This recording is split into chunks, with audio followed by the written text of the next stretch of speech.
Hello, जय हिंद, नमस्कार दोस्तों। आप सभी का स्वागत है आपके अपने YouTube channel mission target classes में। आज के इस क्लास में हम रेलवे ग्रुप डी एग्जाम 2025 के लिए बहुत ही शानदार क्वेश्चन पेपर लेकर आए हैं। और जिन भी अभ्यर्थियों का एग्जाम 27 नवंबर या 27 नवंबर के बाद में होने वाला है, वो सभी अभ्यर्थी एक बार इस क्वेश्चन पेपर को कंप्लीट जरूर देख लें, क्योंकि इस क्वेश्चन पेपर के अंदर हमने बहुत ही शानदार और इम्पोर्टेंट क्वेश्चनों को कवर किया है और सभी क्वेश्चन आपके एग्जाम के लिए इम्पोर्टेंट रहेंगे। ठीक है, तो चलिए शुरू करते हैं आज के इस क्वेश्चन पेपर को बिना देरी के। पहला प्रश्न है आप सभी के सामने।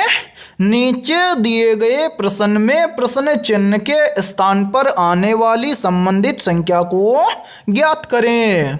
यानी कि पहला प्रश्न आप सभी के सामने नंबर एनालॉजी से संबंधित प्रश्न दिया गया है और आपसे पूछा गया है कि इस प्रश्नवाचक चिन्ह के स्थान पर कौन सी संख्या आएगी।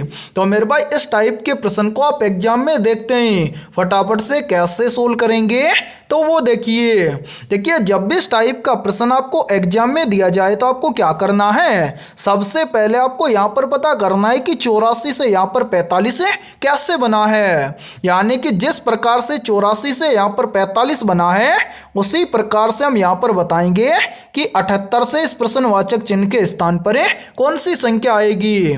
तो मेरे भाई यहाँ पर ध्यान से देखिए इस प्रश्न को किस प्रकार से सोल्व किया गया है। तो सबसे पहले हम क्या करेंगे, यहाँ पर पता करेंगे कि 84 से यहाँ पर 45 कैसे बना है। तो 84 से 45 बनाने के लिए क्या किया गया है, सबसे पहले 84 को 2 से भाग किया गया है। तो यहाँ पर ध्यान से देखिए 84 को 2 से भाग करेंगे तो यहाँ पर आएगा 42। अब 42 से 45 कैसे बनेगा, तो ध्यान से देखिए यदि हम 42 के अंदर क्या कर दें, +3 कर दें तो 42 और 3 मिलकर बन जाएगा 45। और मेरे भाई ध्यान से देखिए 45 यहाँ पर आप सभी के सामने दिया भी गया है। अब यही सेम लॉजिक हम लगाएंगे इस 78 के अंदर और इस 78 से इस प्रश्न चिन्ह की वैल्यू ज्ञात करेंगे। तो करेंगे क्या, सबसे पहले तो इस 78 को हम क्या करेंगे, 2 से भाग करेंगे। तो मेरे भाई ध्यान से देखिए 78 को 2 से भाग करेंगे तो यहाँ पर आएगा 39 और इस 39 के अंदर हम क्या कर देंगे, +3 कर देंगे तो 39 और 3 मिलकर बन जाएगा 42।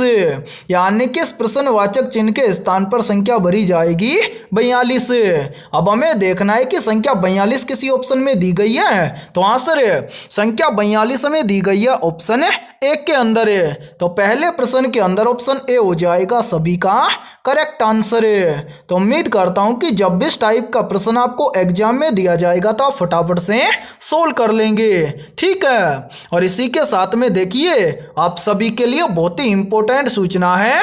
यदि आप पहली बार के अंदर रेलवे ग्रुप डी एग्जाम 2025 को क्रैक करना चाहते हैं तो हमने आपके रेलवे ग्रुप डी एग्जाम 2025 के लिए GK, GS, science, mathematics, reasoning, current affairs और कंप्यूटर यानी कि ऑल सब्जेक्ट के ऊपर लगभग 25,000 प्लस मोस्ट इंपोर्टेंट क्वेश्चंस का मास्टर पीडीएफ सेट तैयार किया है। और जो भी अभ्यर्थी ये कंप्लीट मास्टर पीडीएफ सेट लेना चाहता है वो हमारे इस व्हाट्सएप नंबर पर कांटेक्ट करके ले सकता है। और मेरे भाई इस कंप्लीट मास्टर पीडीएफ सेट की प्राइस हमने रखी है मात्र और मात्र 80 रुपये। यानी कि ये कंप्लीट मास्टर पीडीएफ सेट दिया जाएगा आपको केवल 80 रुपये के अंदर है। और मैं आप सभी को ये गारंटी देता हूँ यदि आप एग्जाम से पहले इस कंप्लीट मास्टर पीडीएफ सेट को अच्छे से तैयार कर लेते हैं तो लगभग ज़्यादातर क्वेश्चन आपको एग्जाम के अंदर इसी मास्टर पीडीएफ सेट से देखने को मिलेंगे। तो आपके पास जितना भी समय बचा हुआ है उस बचे हुए समय के अंदर एक बार इस कंप्लीट मास्टर पीडीएफ सेट को आप जरूर देख लेना। ठीक है, तो चलिए फिर अगला प्रश्न देखते हैं।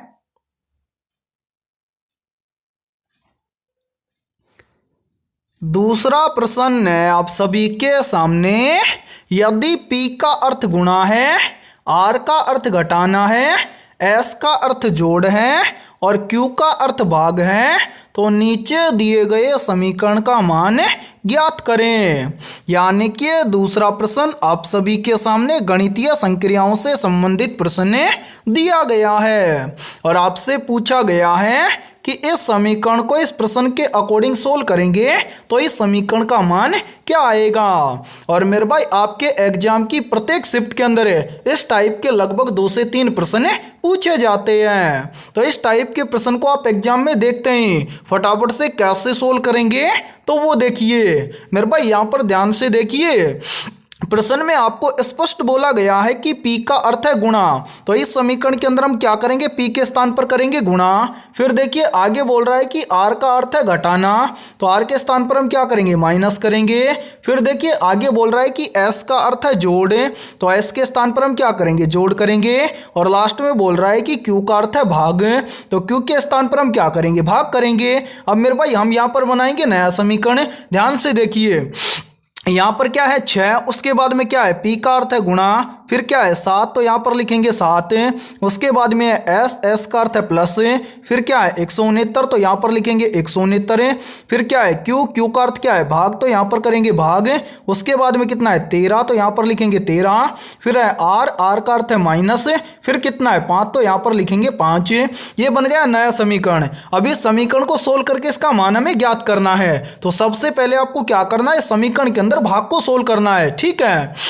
तो यहाँ पर देखिए इस समीकरण के अंदर यहाँ पर हम क्या करेंगे, 13 का भाग देंगे 169 के अंदर है। तो मेरे भाई यहाँ पर ध्यान से देखिए, यहाँ पर हम लिख देंगे 6 गुना में 7 प्लस, अब यहाँ पर देखिए 13 का भाग 169 में देंगे तो ये चला जाएगा कितना बार, 13 बार, ठीक है। उसके बाद में क्या बच रहा है, माइनस का 5। फिर मेरे भाई देखिए यानी कि भाग करने के बाद में क्या करेंगे, गुणा करेंगे। तो यहाँ पर देखिए 7 और 6 का आपस में गुणा करेंगे तो यहाँ पर बन जाएगा 7 6 42, ठीक है। उसके आगे क्या है, प्लस का 13 माइनस का 5, तो यहाँ पर हम क्या कर देंगे, प्लस 13 माइनस 5। अब यहाँ पर गुणा करने के बाद में क्या करेंगे, प्लस प्लस की संख्याओं को आपस में जोड़ लेंगे और माइनस की संख्या को घटा देंगे।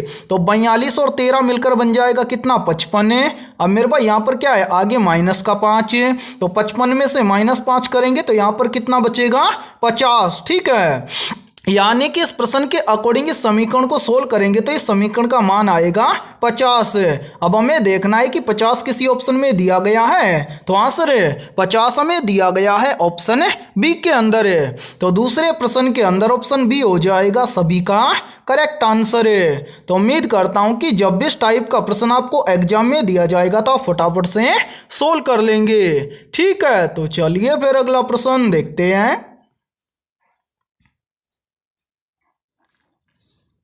तीसरा प्रश्न है आप सभी के सामने, एक निश्चित कूट भाषा में BREW को 7462 के रूप में और WHAT को 3751 के रूप में कूटबद्ध किया जाता है। दी गई कूट भाषा में W के लिए क्या कूट होगा।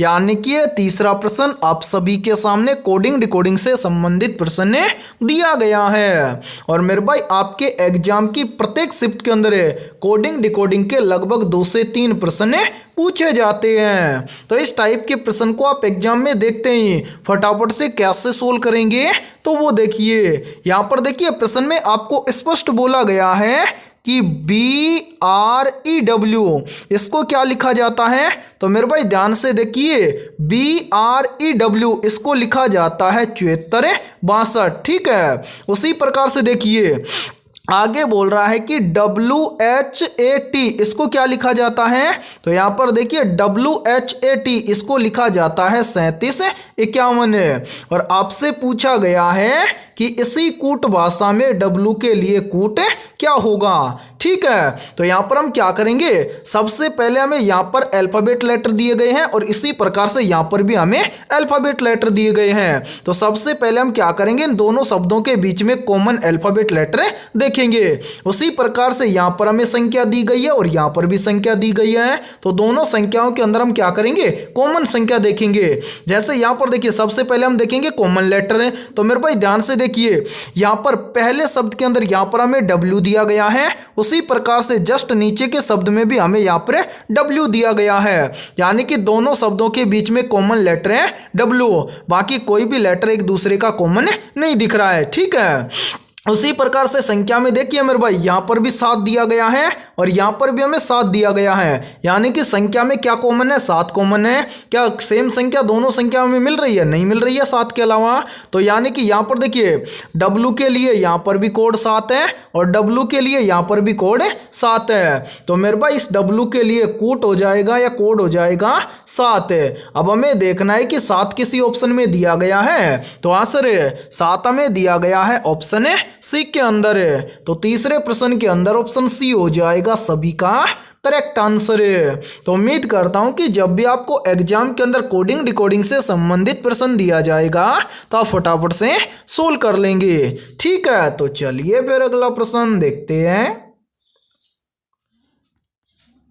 चौथा प्रश्न है आप सभी के सामने। एक निश्चित कोड भाषा में AN को 16 और NO को 212 के रूप में कोडित किया गया है, तो उसी कूट भाषा में US को किस प्रकार कोडित किया जाएगा? यानी कि चौथा प्रश्न आप सभी के सामने कोडिंग डिकोडिंग से संबंधित प्रश्न दिया गया है। तो इस टाइप के प्रश्न को आप एग्जाम में देखते हैं, फटाफट से कैसे सोल्व करेंगे तो वो देखिए इस टाइप के प्रश्न को एग्जाम में सोल्व करना बहुत ही आसान होता है। यदि आपको कंप्लीट अल्फाबेट लेटर नंबरिंग के साथ में याद है तो इस टाइप के प्रश्न को आप एग्जाम में देखते ही फटाफट से सोल्व कर लेंगे। कैसे? तो देखिए, जब भी आपको एग्जाम के अंदर इस टाइप का प्रश्न दिया जाए तो आपको क्या करना है, सबसे पहले आपको यहाँ पर पता करना है कि AN को यहाँ पर 16 कैसे लिखा गया है। फिर उसी प्रकार से आपको यहाँ पर पता करना है कि NO को यहाँ पर 212 कैसे लिखा गया है। फिर उसी प्रकार से हम यहाँ पर बताएंगे कि US को किस प्रकार से लिखा जाएगा। तो ध्यान से देखिए इस प्रश्न को किस प्रकार से सोल्व किया गया है। तो सबसे पहले हम क्या करेंगे, यहाँ पर पता करेंगे कि AN को यहाँ पर 16 कैसे लिखा गया है। तो मेरे भाई यहाँ पर हम क्या करेंगे, सबसे पहले इन दोनों अल्फाबेट लेटर का करेंगे नंबरिंग।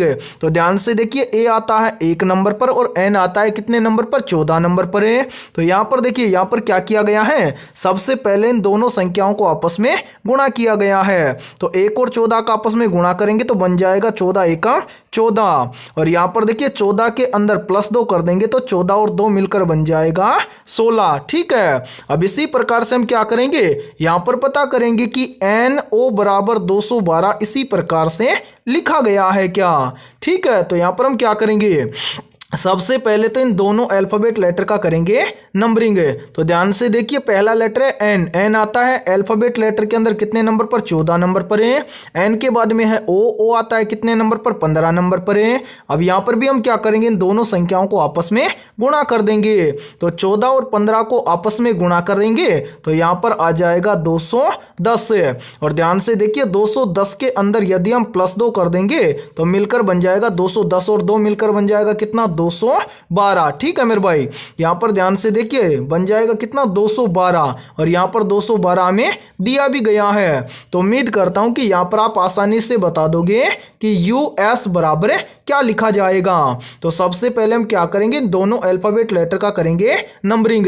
तो ध्यान से देखिए, U आता है कितने नंबर पर है मेरे भाई, U आता है अल्फाबेट लेटर के अंदर 21 नंबर पर है और S आता है अल्फाबेट लेटर के अंदर 19 नंबर पर है। तो यहाँ पर हम क्या कर देंगे, इन दोनों संख्याओं को आपस में गुणा कर देंगे। तो 21 और 19 को आपस में गुणा करेंगे तो यहाँ पर बन जाएगा 399। अब सभी के अंदर +2 किया गया है तो यहाँ पर भी हम क्या कर देंगे, +2 कर देंगे। तो 399 और 2 मिलकर बन जाएगा 401, यानी कि US को लिखा जाएगा 401।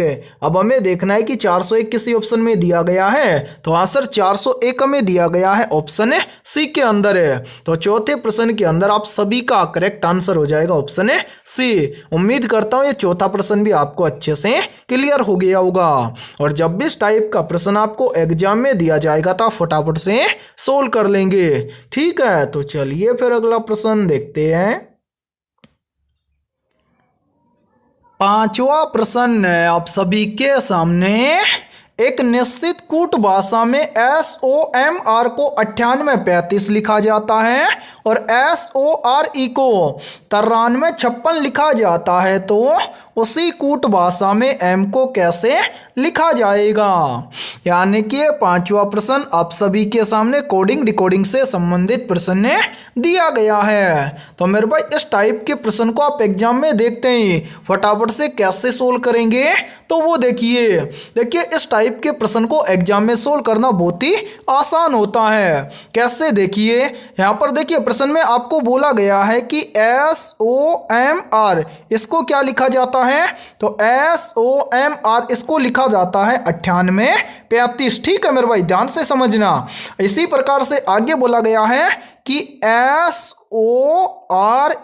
इसको क्या लिखा जाता है, तो SORE इसको लिखा जाता है 9356। ठीक है, और आपसे क्या पूछा गया है, पूछा गया है कि उसी कूट भाषा में M को क्या लिखा जाएगा या M के लिए कूट क्या होगा। तो आपको क्या करना है, सबसे पहले यहाँ पर जितने भी अल्फाबेट लेटर दिए गए हैं ऊपर और नीचे, इन सभी के बीच में आपको क्या करना है, कॉमन लेटर देखना है। उसी प्रकार से यहाँ पर आपको देखिए एक संख्या ऊपर दी गई है, एक संख्या नीचे दी गई है, तो इन दोनों संख्याओं के बीच में भी आपको कॉमन देखना है। ठीक है मेरे भाई, यहाँ पर देखिए जैसे यहाँ पर देखिए SO हमें दिया गया है, उसी प्रकार से SO यहाँ पर भी दिया गया है। फिर ध्यान से देखिए यहाँ पर R दिया गया है, यहाँ पर भी R दिया गया है। अब यहाँ पर अल्फाबेट लेटर क्या बच गया, ध्यान से देखिए यहाँ पर बच गया M और यहाँ पर बच गया E। उसी प्रकार से हम क्या करेंगे, इन दोनों संख्याओं के बीच में संख्या कॉमन देखेंगे। तो मेरे पास यहाँ पर 9 है, यहाँ पर भी 9 है।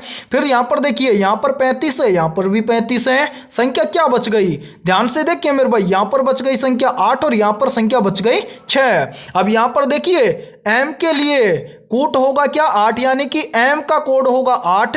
ठीक है, ध्यान से समझना। और E का कोड होगा 6। हमसे पूछा गया है कि M को उसी कूट भाषा में क्या लिखा जाएगा। तो मेरे भाई यहाँ पर देखिए M को क्या लिखा जा रहा है, 8। ठीक है, यहाँ पर देखना M को लिखा जा रहा है 8, यानी कि M का कूट होगा 8। तो यहाँ पर हम लिख देंगे M का कूट होगा 8। अब हमें देखना है कि 8 किसी ऑप्शन में दिया गया है, तो आंसर है 8 हमें दिया गया है ऑप्शन ए के अंदर है। तो पांचवें प्रश्न के अंदर ऑप्शन ए हो जाएगा सभी का करेक्ट आंसर है। तो उम्मीद करता हूं कि जब भी इस टाइप का प्रश्न आपको एग्जाम में दिया जाएगा तो आप फटाफट से इस टाइप के प्रश्न को सोल्व कर लोगे। ठीक है, तो चलिए फिर अगला प्रश्न देखते हैं।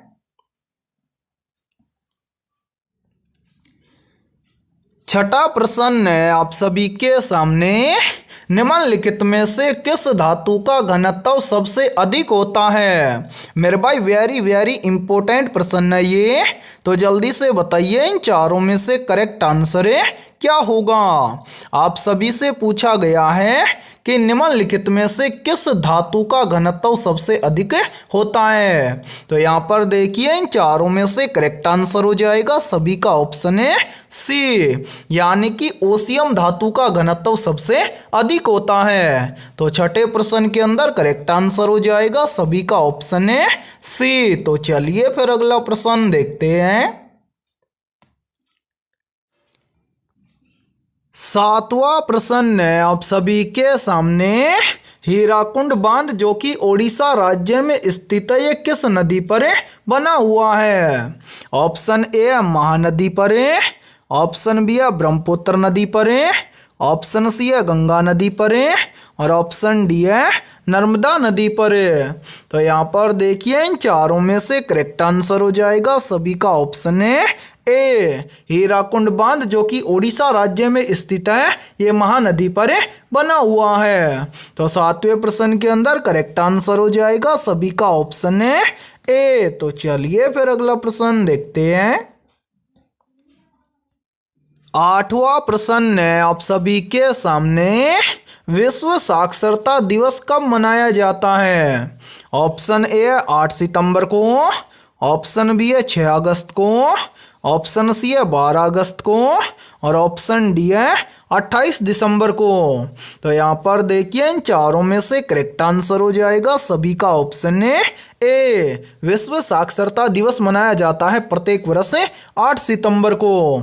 तो आठवें प्रश्न के अंदर करेक्ट आंसर हो जाएगा सभी का ऑप्शन है ए। तो चलिए फिर अगला प्रश्न देखते हैं।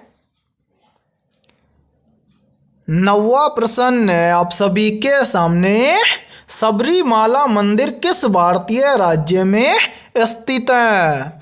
ऑप्शन ए असम राज्य में, ऑप्शन बी है केरल राज्य में, ऑप्शन सी है गोवा राज्य में और ऑप्शन डी है त्रिपुरा राज्य में। तो यहाँ पर देखिए इन चारों में से करेक्ट आंसर हो जाएगा सभी का ऑप्शन है बी, यानी कि सबरीमाला मंदिर केरल राज्य में स्थित है। तो 9वें प्रश्न के अंदर करेक्ट आंसर हो जाएगा सभी का ऑप्शन है बी। तो चलिए फिर अगला प्रश्न देखते हैं। 10वां प्रश्न है आप सभी के सामने, विश्व का सबसे गहरा महासागर कौन सा है? तो यहाँ पर देखिए इन चारों में से करेक्ट आंसर हो जाएगा सभी का ऑप्शन है बी, यानी कि विश्व का सबसे गहरा महासागर है प्रशांत महासागर है। तो 10वें प्रश्न के अंदर करेक्ट आंसर हो जाएगा सभी का ऑप्शन है बी।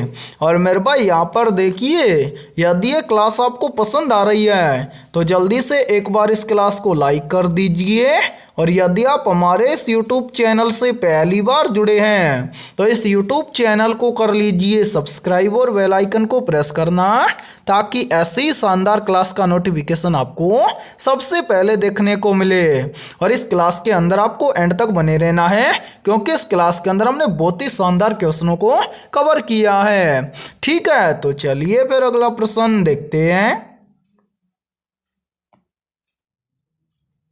11वां प्रश्न है आप सभी के सामने, निम्नलिखित में से सबसे बड़ा श्वेत रक्त कण कौन सा है? मेरे भाई मोस्ट इंपोर्टेंट प्रश्न है ये, तो जल्दी से बताइए इन चारों में से करेक्ट आंसर है क्या होगा। आप सभी से पूछा गया है कि निम्नलिखित में से सबसे बड़ा श्वेत रक्त कण कौन सा है। तो यहाँ पर देखिए इन चारों में से करेक्ट आंसर हो जाएगा सभी का ऑप्शन है ए, सबसे बड़ा श्वेत रक्त कण है मोनोसाइट है। तो 11वें प्रश्न के अंदर करेक्ट आंसर हो जाएगा सभी का ऑप्शन है ए। तो चलिए फिर अगला प्रश्न देखते हैं। 12वां प्रश्न है आप सभी के सामने, नटराज मंदिर किस भारतीय राज्य में स्थित है? ऑप्शन ए राजस्थान राज्य में, ऑप्शन बी है अरुणाचल प्रदेश राज्य में, ऑप्शन सी है तमिलनाडु राज्य में और ऑप्शन डी है हिमाचल प्रदेश राज्य में। तो यहाँ पर देखिए इन चारों में से करेक्ट आंसर हो जाएगा सभी का ऑप्शन है सी, यानी कि जो नटराज मंदिर है ये तमिलनाडु राज्य में स्थित है। तो 12वें प्रश्न के अंदर करेक्ट आंसर हो जाएगा सभी का ऑप्शन है सी। तो चलिए फिर अगला प्रश्न देखते हैं। 13वां प्रश्न है आप सभी के सामने, वन्यजीव संरक्षण अधिनियम किस वर्ष में बना था? ऑप्शन ए वर्ष 1970 में, ऑप्शन बी है वर्ष 1971 में, ऑप्शन सी है वर्ष 1972 में और ऑप्शन डी है वर्ष 1974 में। तो यहाँ पर देखिए इन चारों में से करेक्ट आंसर हो जाएगा सभी का ऑप्शन है सी, यानी कि वन्यजीव संरक्षण अधिनियम बना था वर्ष 1972 में। तो 13वें प्रश्न के अंदर करेक्ट आंसर हो जाएगा सभी का ऑप्शन है सी। और मेरे भाई इस क्लास के अंदर यदि आपको किसी भी प्रश्न के अंदर कोई भी डाउट हो तो आप उस प्रश्न के बारे में कमेंट सेक्शन के अंदर पूछ सकते हैं। और यदि आपको किसी भी प्रश्न का आंसर पहले से आता हो तो उस प्रश्न का आंसर भी आप कमेंट सेक्शन के अंदर जरूर कमेंट करें। ठीक है, तो चलिए फिर अगला प्रश्न देखते हैं। 14वां प्रश्न है आप सभी के सामने, बक्सा नेशनल पार्क किस राज्य में स्थित है? ऑप्शन ए पश्चिम बंगाल राज्य में, ऑप्शन बी है त्रिपुरा राज्य में, ऑप्शन सी है ओडिशा राज्य में और ऑप्शन डी है तमिलनाडु राज्य में। तो यहाँ पर देखिए इन चारों में से करेक्ट आंसर हो जाएगा सभी का ऑप्शन है ए, बक्सा नेशनल पार्क पश्चिम बंगाल राज्य में स्थित है। तो 14वें प्रश्न के अंदर करेक्ट आंसर हो जाएगा सभी का ऑप्शन है ए। और मेरे भाई यहाँ पर देखिए आप सभी के लिए बहुत ही इंपॉर्टेंट सूचना है, यदि आप पहली बार के अंदर रेलवे ग्रुप डी एग्जाम 2025 को क्रैक करना चाहते हैं और जिन भी अभ्यर्थियों का एग्जाम 27 नवंबर या 27 नवंबर के बाद में होने वाला है, उन सभी अभ्यर्थियों के लिए हमने ऑल सब्जेक्ट के ऊपर लगभग 25,000 प्लस रामबाण क्वेश्चनों का मास्टर पीडीएफ सेट तैयार किया है। जो भी अभ्यर्थी कंप्लीट मास्टर पीडीएफ सेट लेना चाहता है वो हमारे इस व्हाट्सएप नंबर पर कांटेक्ट करके ले सकता है। व्हाट्सएप नंबर है 7374826893। ये हमारा व्हाट्सएप नंबर है। इस व्हाट्सएप नंबर पर आप कांटेक्ट करके इस कंप्लीट मास्टर पीडीएफ सेट को ले सकते हैं। और मेरे भाई, इस कंप्लीट मास्टर पीडीएफ सेट की प्राइस हमने रखी है मात्र और मात्र 80 रुपये। यानी कि कंप्लीट मास्टर पीडीएफ सेट आपको दिया जाएगा 80 रुपये के अंदर है। और मैं आप सभी को एक गारंटी देता हूं, यदि आप बचे हुए समय के बीच में इस कंप्लीट मास्टर पीडीएफ सेट को अच्छे से तैयार कर लेते हैं तो ज़्यादातर क्वेश्चन आपको इसी मास्टर पीडीएफ सेट में से देखने को मिलेंगे। ठीक है, तो चलिए फिर अगला प्रश्न देखते हैं। 15वां प्रश्न है आप सभी के सामने, विद्युत बल्ब में कौन सी गैस का उपयोग होता है? ऑप्शन ए है हाइड्रोजन गैस का, ऑप्शन बी है नाइट्रोजन गैस का, ऑप्शन सी है ऑक्सीजन गैस का और ऑप्शन डी है हीलियम गैस का।